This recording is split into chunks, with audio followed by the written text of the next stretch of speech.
All right, here's the deal. If you've ever wanted to bake a cake that looks like fireworks exploded, in the best way possible, you're in the right place. We're making a red, white, and blue Bundt cake that's so festive, it practically sings the national anthem. It's got swirly layers, melty, vanilla, glaze, and chocolate stars that look like they came straight from a baking parade float. And don't worry, it's more fun than fussy. So grab your apron and maybe a towel for the inevitable food coloring mishap, and let's turn this cake into the star of your July 4th party. All right, first things first. We've got to get our ingredients ready so we don't end up digging through cabinets mid-mix. I've done that way too many times, and it never ends well. Like, how does the salt vanish every single time? I always like to start by pre-mixing the dry ingredients in one bowl and the wet ingredients in another. It just keeps everything smooth and stress-free once we get going. In a medium glass bowl, add together 3 cups of cake flour. This gives the cake structure, but still keeps it tender, so it's soft without being crumbly. 1 teaspoon of baking powder, our little cake elevator. It helps everything puff up nice and tall. 1/2 teaspoon of salt. Trust me, this tiny pinch brings all the flavors to life, even in dessert. You could go all traditional and sift everything through a large sifter. Sure, but personally, I reach for my trusty hand whisk every time. It's faster, less messy, and let's be real, I just really love whisks. If you've watched any of my other videos, you already know about my whisk addiction. I've got one in almost every size and color, like they're collector's items. But I digress. Whisking does exactly what we need here. It breaks up any little clumps and evenly spreads the baking powder and salt throughout the flour. Unless your flour has been living in the back of your pantry since last Christmas, and hey, no judgment if it has, then the whisk totally gets the job done. Plus it feels oddly satisfying, like your own mini pre-bake arm workout. Win-win. Then grab a second bowl. Yes, we're committing to the dish pile today. Embrace it. I like to whisk my wet ingredients separately. It helps keep things smooth when we combine everything later. Start with 4 eggs. These little guys are basically the glue of the recipe. They're holding it all together like delicious cake glue, sticky in the best possible way. Next up, 2 teaspoons of vanilla extract. It's the cozy bakery smell that just says home, like walking past a bakery and getting a wave of warm, sweet nostalgia. And finally, 1 cup of sour cream. This keeps the batter super moist and adds just a touch of tang that balances out all the sweet. I love how it makes the texture rich without being heavy. Give everything a good whisk until it's smooth and happy looking. I'm using a hand whisk here because, well, I love them. But honestly, if you don't have one handy, a regular dinner fork will totally get the job done. No fancy tools required, just some good old mixing power. That's our wet team, ready to go. Now, moving on to the third bowl. Make sure it's a large one, because this is where we'll eventually bring all the ingredients together and mix the final batter. It's time to get that butter and sugar working together. This is where the magic starts, because creaming these two creates the fluffy, light base that gives our cake that soft texture everyone loves. 1 cup of softened butter. It's the flavor booster and moisture master. Gives that rich, soft texture we all love. And hey, if you're sitting there thinking, wait, how do I actually soften butter without melting it into a puddle? Don't worry, I've got you covered.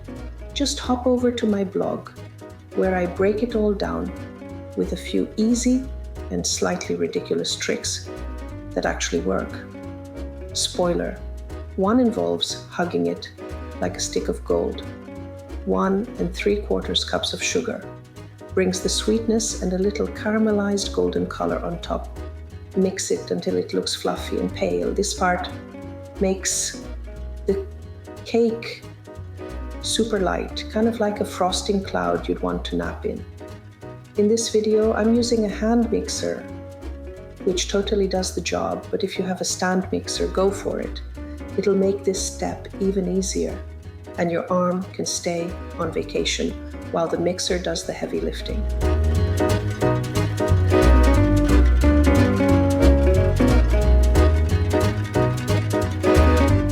Now it's time to bring everything together. Here's how I like to do it so things stay smooth and lump-free. I add about 1/3 of the egg mixture into the butter and sugar bowl, then 1/3 of the dry ingredients. Give it a nice mix after each combo. Nothing crazy, just until it comes together. Then I repeat the same step 2 more times. Add another 1/3 of the egg mix, then another 1/3 of the dry. Mix. Repeat 1 last time. I like doing it this way because it keeps the batter smooth and prevents it from curdling or getting clumpy. You're not overwhelming the butter mixture all at once, and everything blends more evenly. By the end, everything's fully combined, smooth, and looking like the kind of batter that makes you sneak a taste with your spatula. No shame, I do it too.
Here comes the fun part. Color. Now that our batter is looking silky and fabulous, it's time to color it up. Here's how I do it, to keep the colors bright and distinct when we slice into the cake later. Divide the batter into 3 separate bowls. Try to eyeball them as evenly as possible. This step gives us that red, white, and blue magic once we layer it into the pan. The separation helps each color stand out on its own without muddying together into a weird purplish mess, unless you're into that vibe. No judgment. Dye 1 bowl red. I usually start with red because it's the boldest and most dramatic. It kind of sets the tone for the whole look. Dye another bowl blue. The blue gives us that cool contrast and keeps the patriotic vibe strong. And leave 1 plain for white. Now technically it's not a bright white, more like a cake-colored white, but it works. You could add a drop of white food coloring if you're really going for that crisp look. But I usually skip it unless I'm feeling fancy. This layering of color is what makes each slice of cake look like a little party. When you cut into it, you want to see those stripes pop, not swirl together into a purpley mess. So go slow, take your time mixing in those colors, and resist the urge to overdo it. A little gel coloring goes a long way. You can even add a dab of white food coloring if you want that layer to really pop. Or just call it rustic. It's your kitchen. Use a toothpick to add your gel colors so you don't go too wild. Mix until the colors are fully blended in and looking vibrant. This is the part my daughter usually jumps in for. Stirring in color is her favorite. Warning, it may turn into an art project.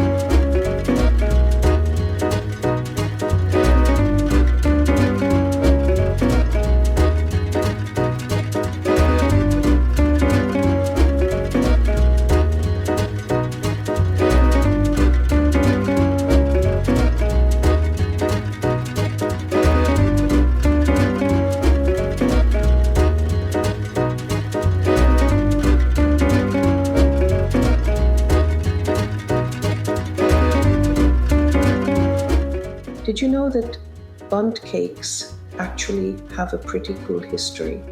They may seem like a classic American dessert, but their roots go way back to Europe, specifically Germany and Austria. There, people made a type of cake called Gugelhupf, which was a yeasted, fruit-studded cake baked in a decorative, ring-shaped pan. It was super popular, especially for special occasions. Fast forward to the 1950s, when a group of Jewish women from Minnesota wanted to recreate the traditional Gugelhupf from their homeland. They reached out to a company called Nordic Ware and asked them to design a similar pan. The company tweaked the design, using aluminum and adding those signature ridges, and boom, the Bundt pan was born. At first, Bundt cakes weren't all that popular. But everything changed in the 1960s when a recipe called the Tunnel of Fudge cake won second place in a Pillsbury baking contest. People went crazy for it. And suddenly everyone wanted a Bundt pan. Sales skyrocketed, and the Bundt cake became a staple in American kitchens. What makes Bundt cakes so fun is that they're more about the shape than a specific recipe. You can make them in all sorts of flavors: chocolate, lemon, pumpkin spice, red velvet, like the one I just made. You name it. The pan does all the work in making them look fancy, so even a simple recipe turns out stunning. So next time you bake a Bundt cake, just remember, it's not just a delicious dessert. It's a little piece of history shaped to perfection.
Let me just say, greasing the Bundt pan well is key, like non-negotiable. I've had cakes stick before, and trust me, nobody wants to peel out a broken red and blue mess. Been there, cried over that. Actually, if you want to see what happens when you skip this step or don't do it right, check out my other video called Bundt Cake Fail. Let's just say it was a learning experience and a great reminder that cake pans deserve respect. Here's what I do. Rub 3 tablespoons of vegetable shortening into every nook and cranny of the pan. Be thorough, like give that pan a full-on spa treatment. This is what's going to help your cake slide out cleanly without leaving colorful chunks behind. I use my fingers to really work it into all those tight curves and ridges. But if you're not into buttery fingers, feel free to use food-safe gloves. Less mess, fewer regrets, and no slippery fingers reaching for your phone when the timer goes off. Then sprinkle in 2 tablespoons of flour and shake it all around like you're doing a flower dance. I like to use a small sifter here for an even, light coating. It really helps the flour get into every nook without clumping or making a mess. Think of it like fairy dust for your cake pan, essential and kind of magical. Tap out the extra and your pan is ready for action. I usually flip the pan upside down over the sink or a trash can and give it a few gentle taps on the back to knock out any lingering flour. You don't want clumps gathering at the bottom of your batter. It's all about that smooth, even bake. Breathe in. We've made it through the scary part.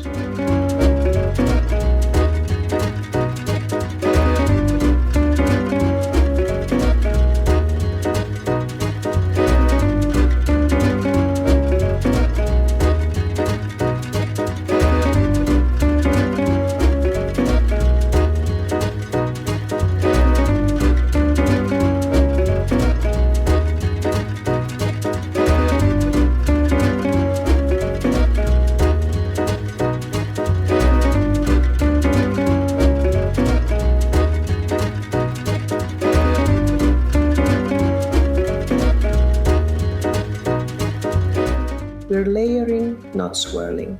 Let's keep those colors separate and striking, like a patriotic Neapolitan. I'm using a dough scoop for this part, which really helps keep the layers even and clean without smearing one color into the next. Plus, it's kind of satisfying, like plopping scoops of rainbow into a cake pan. If you don't have one, a big spoon will work too. Just take your time and aim for neat layers. First, pour in the red batter and smooth it out. Then gently add the white batter on top. Finish with the blue on top of that. Don't mix. Just layer and trust the process. Yes, I know it looks like a dessert volcano right now. Pop the pan into your 350 degrees Fahrenheit, 175 degrees Celsius. Preheat it, oven, and bake for about 50 to 65 minutes. Mine's usually perfect at 55. Do the toothpick test, poke the middle, and if it comes out clean, you're good. If not, back in it goes. And maybe say a little prayer.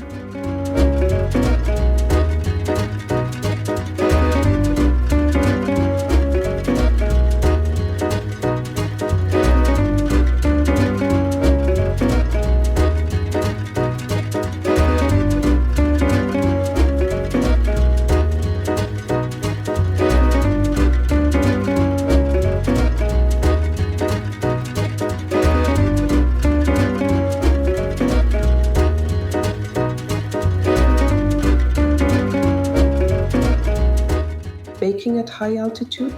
Wish me luck. Since I bake at high altitude, above 3,000 feet to 915 meters, things get a little unpredictable. The lower air pressure makes cakes rise too fast, get all puffed up with excitement, and then collapse in a sad, deflated mess. If you've ever had a cake that looked amazing in the oven and then came out looking like a crater, I feel your pain. After plenty of trial and error, and forcing my family to eat some very questionable cakes, I figured out a few tricks to make high-altitude baking actually work. Increase the oven temp by 15 to 25 degrees Fahrenheit, 10 to 15 degrees Celsius. This helps the cake set before it has a chance to collapse.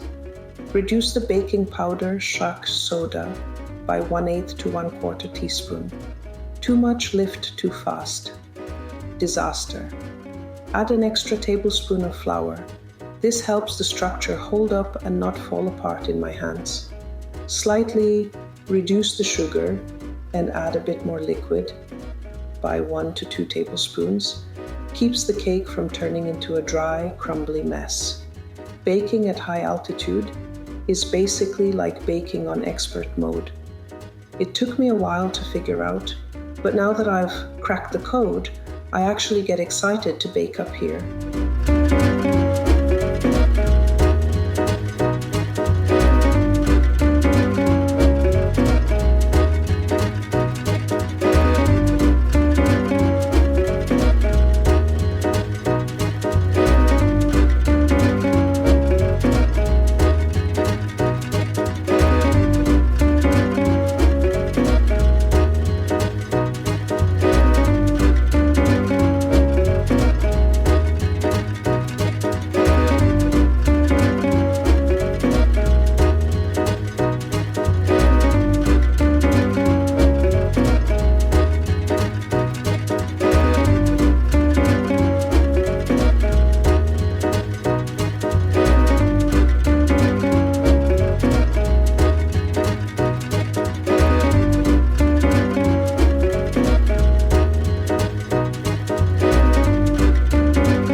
The stars of the show, literally. These little guys are the edible confetti of the cake world. And while your Bundt cake is baking away and making the house smell amazing, it's the perfect time to whip up these chocolate stars. That way, you're multitasking like a kitchen ninja and saving yourself some time later. Plus, let's be honest, there's something very satisfying about melting chocolate into tiny patriotic shapes while your cake is rising like a champ in the oven. It's like you're running a mini bakery and a chocolate factory at the same time. Someone get you an apron that says CEO of Cake and Candy. To make them, you'll need red, white, and blue candy, melts star-shaped molds. Melt each color separately, pour them into the molds, and chill. I use a candy melting pot here because it makes the whole process super easy and mess-free. Just toss the candy melts in, stir occasionally, and boom, silky smooth chocolate every time. But if you don't have one, no worries. Head over to my other video where I show you how to melt chocolate. 3 different ways. Yep, 3. In my 3 ways to melt candy melts video. Whether you've got a microwave, stovetop, or even a makeshift double boiler, I've got you covered. Total lifesaver for those of us who've burned chocolate more times than we care to admit. Once the chocolate is melted, carefully pour it into the star-shaped molds. Give the molds a little tap on the counter to level them out and get rid of air bubbles. Then pop them in the fridge to set. Once they're solid, you can pop them out and store in a container if you're not using them right away. So I always make extras, some for the cake and some for, well, let's call it chef's tax. Quality control never tasted so patriotic. These little chocolate stars aren't just for Bundt cakes either. They're perfect for dressing up cupcakes, topping off brownies, or even adding a festive twist to a bowl of ice cream. Basically, they'll jazz up anything with frosting or a sweet tooth nearby. Keep a stash on hand and suddenly every dessert feels like a party.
Let me tell you a little story about my Bundt cake journey. It didn't start with a beautifully golden, perfectly released, moist and delicious masterpiece. Nope, it started with failure. Lots of it. The first few times I was full of confidence. How hard can it be? I thought. Spoiler alert. Very. The cakes either stuck to the pan like they had signed a lifetime contract, crumbled into sad little piles, or turned out so dry that even a gallon of coffee couldn't save them. But did I give up? Number. Instead, I became a one-person Bundt cake factory, cranking out batch after batch, determined to get it right. And my family and friends? Well, let's just say they had no choice but to eat my disasters. For weeks, they were like force-fed Bundt cake. Some underbaked, some overbaked, and a few that could probably be classified as modern art. I could see the fear in their eyes every time I said, "Hey, I baked another one." But after all that trial and error, I finally cracked the code. I figured out the tricks to getting a perfect Bundt cake every single time. And lucky for you, I'm here to share everything I learned so you don't have to put your friends and family through the same sweet torture. So let's do this. No stuck cakes, no dry disasters, just perfect Bundt cakes from now on.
as your Bundt cake passes the toothpick test and smells like a holiday dream, pull it out of the oven and let it cool in the pan for 10 minutes.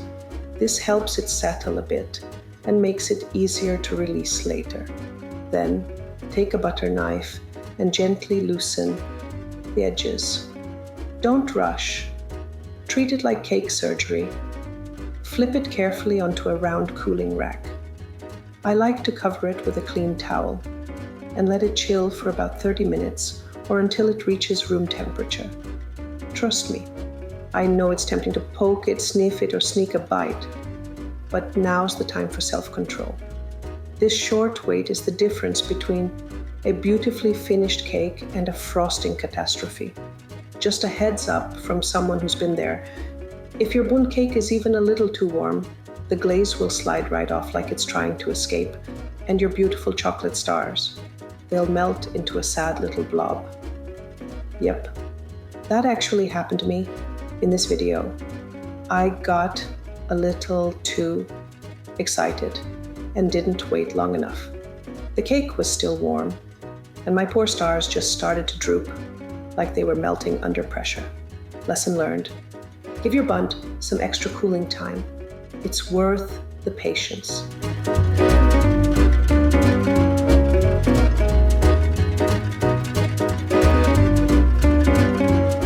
While the cake is cooling, let's make that dreamy glaze, aka the shiny waterfall that makes everyone go, ooh.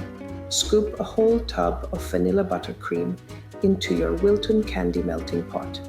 I genuinely adore this little gadget. Honestly, I use it more than my coffee maker some days. It melts everything so evenly. No hot spots, no mess, and it keeps the frosting warm at just the right consistency for drizzling. It's like having a tiny, dedicated frosting assistant on your counter. Highly recommend it if you love smooth finishes and less cleanup. Stir until the frosting is silky and smooth. If you don't have a melting pot, don't stress. Just head to the microwave. Heat in short bursts and stir in between. Just, please, don't wander off during this part. Burned frosting smells like disappointment and scorched sugar. Drizzle it evenly over the Bundt, taking your time so it coats all those pretty ridges and curves. I like to slowly circle around the top of the cake and let the glaze cascade down like a sweet little waterfall. Don't rush it. This part's just as much about the drama as it is the flavor. And hey, if it pools a little at the bottom, even better. That's the bite everyone fights over. Now let the Bundt cake cool again, because our glaze is still warm, and we need to give it about 15 minutes to set before adding those chocolate stars. Trust me, I've learned the hard way. If you rush this, your stars will slide right off like runaway fireworks on a sugar slick. So take a breather, maybe do a little kitchen cleanup, or just admire your cake like the masterpiece it is. Your future self and your chocolate stars will thank you.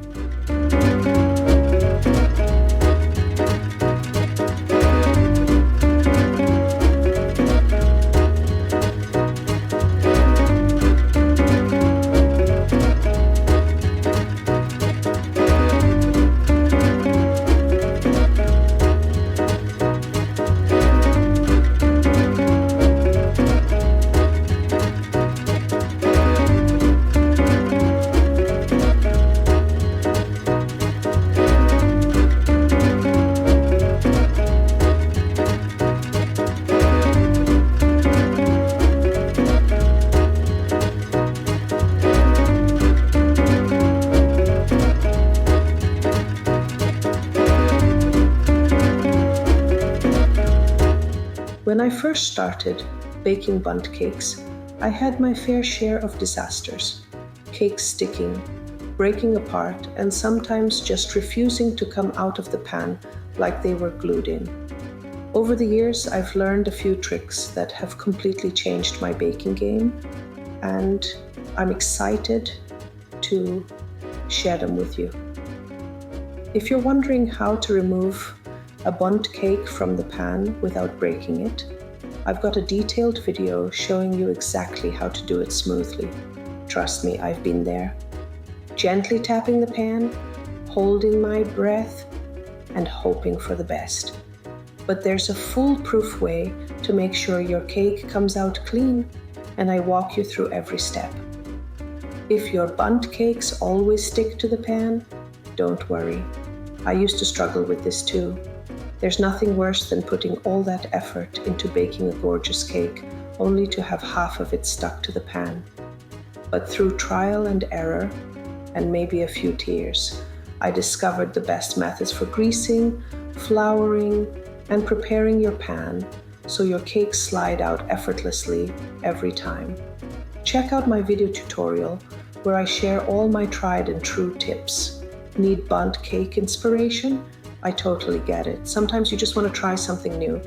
Whether you're in the mood for a classic lemon Bundt, a rich chocolate masterpiece, or something totally unique, I've got plenty of recipes to inspire you. Browse my Bundt cake playlist for tons of delicious flavors and creative ideas to keep your baking exciting and fun. At the end of the day, baking is a journey, and I'm always learning new tricks to make it even better. If you have a favorite Bundt cake tip or a question, drop a comment. I love hearing from fellow bakers.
How I store my Bundt cake, because dry cake is a crime.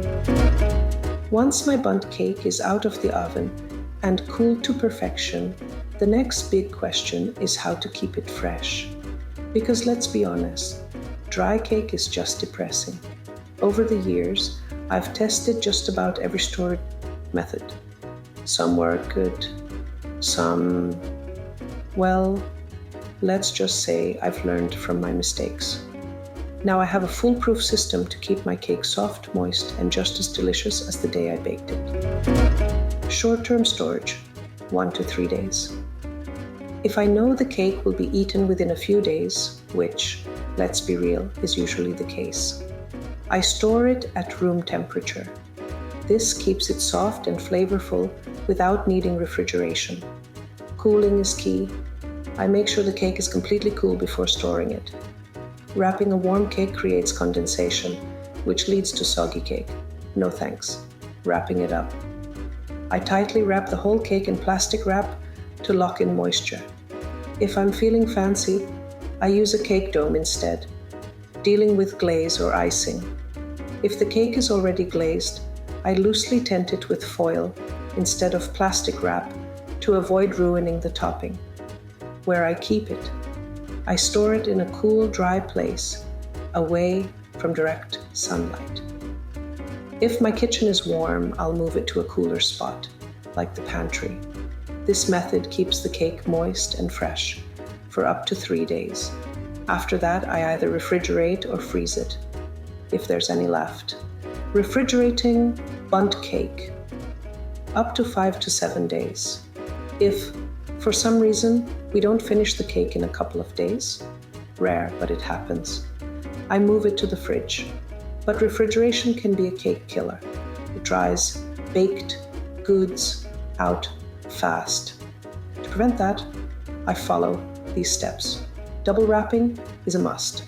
I wrap the cake tightly in plastic wrap, then add a layer of foil or put it in an airtight container to keep it from drying out, where it goes.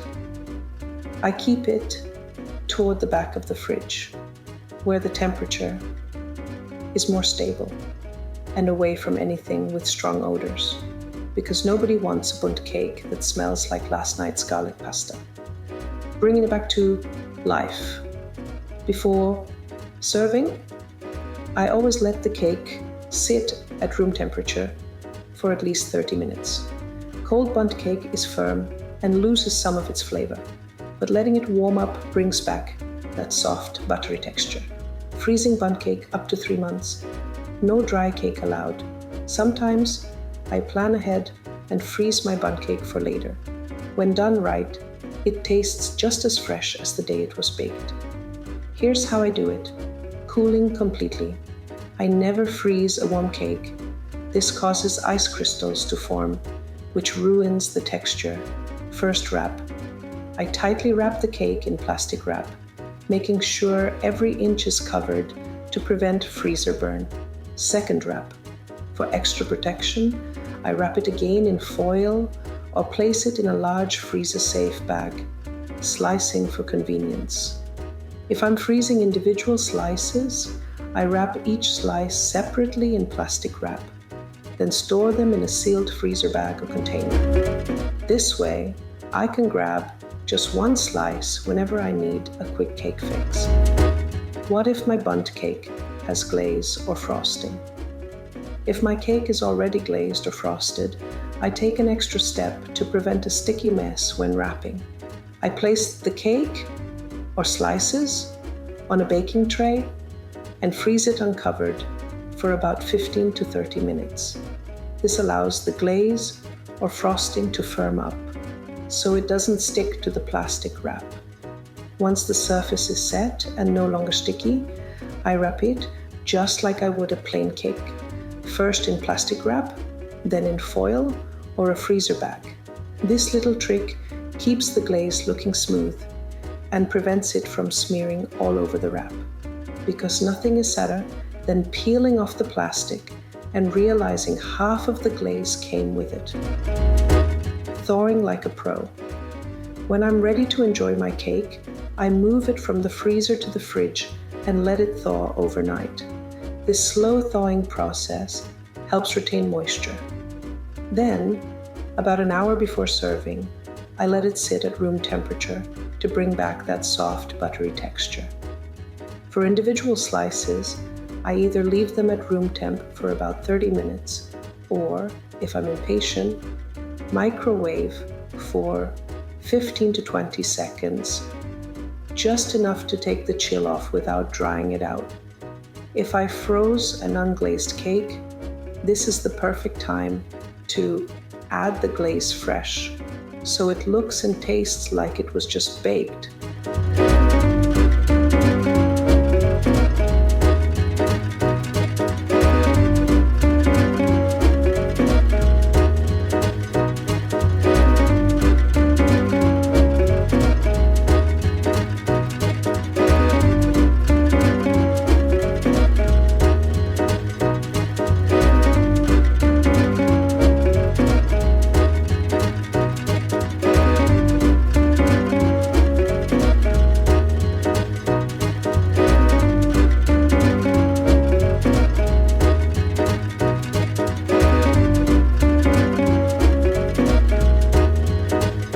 And that's it. You've officially made the most festive cake on the block.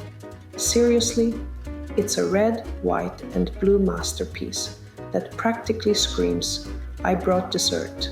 It's colorful, fun, and a total showstopper for your 4th of July spread.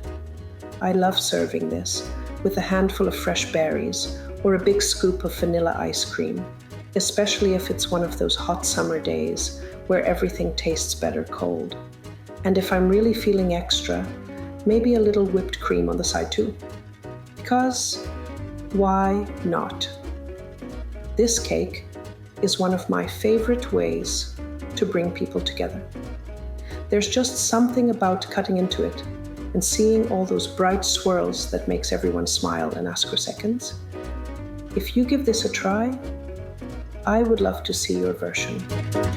Tag me on social media. I always get so excited seeing how you all put your own spin on it. And don't forget to subscribe if you want more fun, easy, and slightly over the top cake ideas just like this one. Thanks for baking along with me. Happy 4th of July, happy baking, and may your dessert table be just as exciting as the fireworks.